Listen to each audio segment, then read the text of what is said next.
everybody. My name is Felipe Rodriguez, and I'm gonna talk a little bit about engines, natural gas, heavy-duty applications, and this is the title of my research. But we are gonna just focus on something a little bit more simple for the beginning, and we are gonna start talking about energy. So why energy? Energy because we are related to energy in all the aspects of our normal life. And the important thing about energy is that we cannot create energy, we cannot destroy energy, we are just transforming the energy from different forms. So for example, we have popular forms like electrical energy, chemical energy, nuclear energy. And in particular here, I want to talk a little bit about chemical energy, the one that we can extract from fossil fuels, biofuels, alternative fuels, things like that. We know that electrical energy is having a big push and is selling us the idea of the zero impact, the zero emissions. The nuclear energy has a big trade-off in the potential damage or the potential hazard that can represent for the human life. And the important note that I want to get from this one is that we only are able to transform the energy, but there is gonna be always be some kind of impact, emissions, waste. And the energy is like, for example, the fees. When someone talks to you about fees and says there's gonna be no fees in this contract, that's a lie. There is always some kind of fees. You always have to pay about something.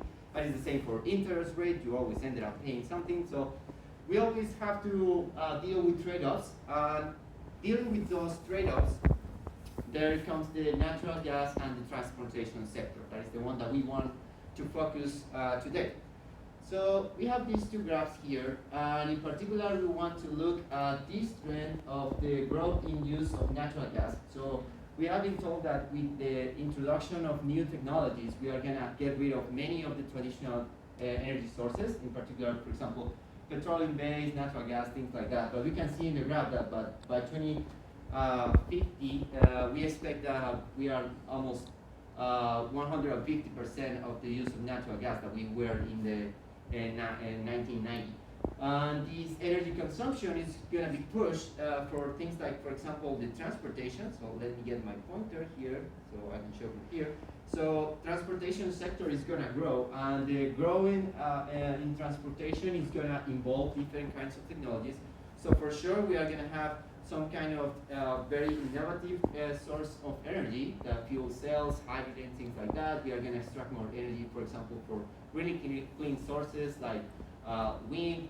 We are going to have a lot of electric vehicles, but we are going to end up facing situations where we cannot do this transition. So we are going to need to continue using traditional sources of emissions. So we have this problem. What should we do? So we need to continue using traditional sources of energy like fossil fuels. We'll try to use them a little bit more efficiently. That's going to help. We are going to increase the demand of energy. So try to reduce the emissions that we have associated for this use of energy. And in particular, I want to talk about transportation sector. We are talking about transportation sector, and we can see that the transportation sector is a big contributor of greenhouse gas emissions. So it's a very dirty in some quote-unquote scenario.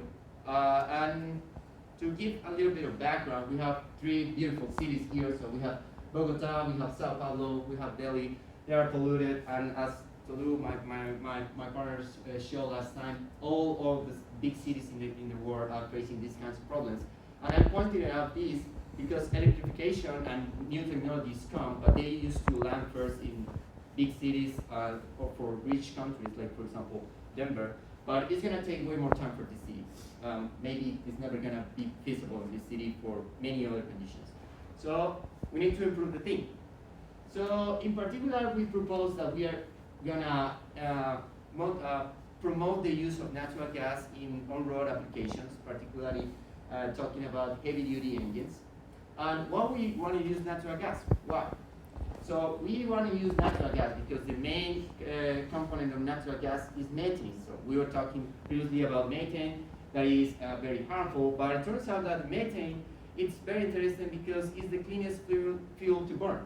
So it's the one that burns cleaner. And how do you know that? Because for each molecule of methane, you have one carbon, 4 hydrogens, you are breaking one of these bonds, and these bonds are the ones that are the strongest bonds, so they release more energy with respect to other molecules. You have just one carbon to break these bonds and create just one molecule of CO2.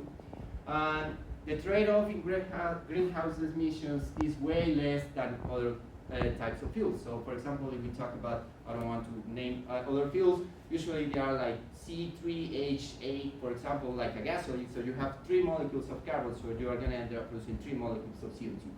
It's not like a straight relationship, but it's something like that, and that's why is very important. So also, natural gas is already available here in the States. The distribution network is already going on, and it has a lot of other political relationships about who is producing the fuel with respect to other fuels, where are they produced, which is this country. They are very important. That it's one of the things that motivates in the U.S. the study of natural gas. The problem is that it's low rate thermal efficient. So we usually have lower efficiencies when we use natural gas with respect to the most commercial available type of engine, that is diesel. So we have this 44%, that is the standard in the market, and the standard in the market for natural gas is like 39%. We produce less power, and the natural gas has some problems in terms of how we deal with the combustion. So jumping here into a little bit more techy aspects, when we burn a fuel, what we are doing is oxidating. I would like to reproduce this again. Let's do it again. So we are just burning a fuel that is just oxidating an homogeneous mixture of air or fuel that we have in a chamber. Yeah. So when we do that, we can have just one flame that is traveling from one point to the other point. But all the engines are going to face a problem, and it's a second combustion event. And you can see that very rapidly the combustion ends up like consuming all the fuel that is available.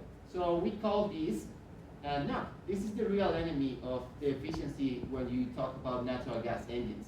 And the problem is that if we look at what is the pressure inside of the combustion chamber, instead of being this really smooth curve that we see here in black, and it says there is no NOx, we can have spikes in pressure, and those spikes can grow with every cycle of combustion, and this is going to start hurting the components inside of your engine. So if you have this event happening once after the other one, it's going to enhance the occurrence of this, and it's going to start hurting your engine. So you need to back off to less efficient conditions to operate your engine. So that creates problems.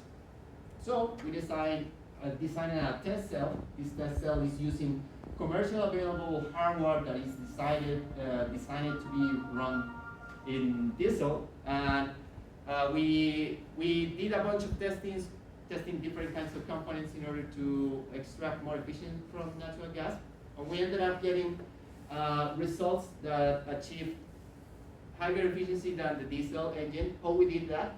So we were able to get a smooth pressure trace inside of the combustion chamber with enhancing the volume, that is the area that is below the curve, that is where our efficiency is coming. And mainly what we are doing is that we are mastering this knocking event that is harmful, but we are having a little bit of that event, so like in the middle between these blue and these black traces, in order to have second spikes of energy release and getting higher efficiency, as we can see here, achieving almost 46% rate thermal efficiency and almost 97% of the energy of the fuel released and being transformed into work.